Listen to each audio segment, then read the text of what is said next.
नमस्कार दोस्तों, कई बार ओपीडी में पेशेंट का हमारे पास एक सवाल रहता है कि डॉक्टर साहब हमने चेस्ट पेन के लिए ईसीजी करवाया, ईसीजी हमारा नॉर्मल है लेकिन फिर भी हमें छाती का दर्द बार-बार हो रहा है।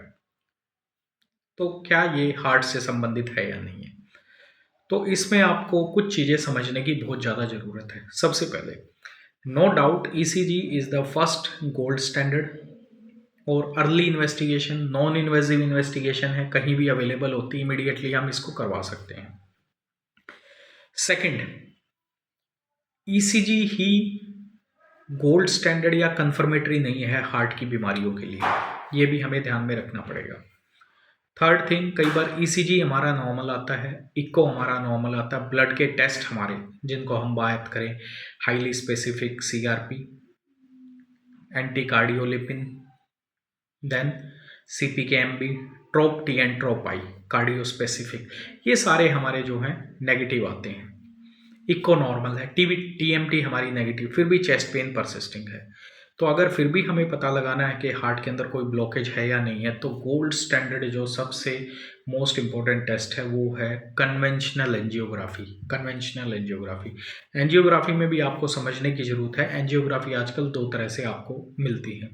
एक एंजियोग्राफी होती है सीटी कोरोनरी एंजियोग्राफी। सीटी कोरोनरी एंजियोग्राफी में क्या होता है, सीटी स्कैन के द्वारा आपकी जो कोरोनरी ब्लड वेजल्स हैं उनके अंदर कैल्सिफिकेशन, कैल्शियम स्कोरिंग वो की जाती है। Higher the calcium scoring, more the chances of getting heart complaints रहता है।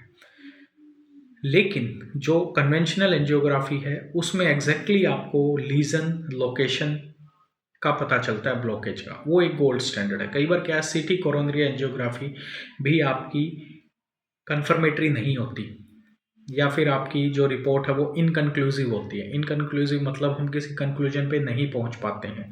तो ऐसी कंडीशन में फिर जो है हमें सीटी कन्वेंशनल एंजियोग्राफी करनी पड़ती है।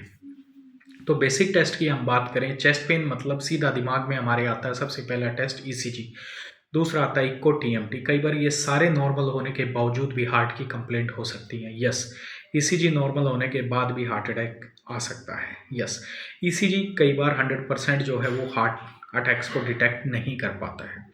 तो कई बार क्या होता है, पेशेंट की complaints, clinical examination, history most important होती है।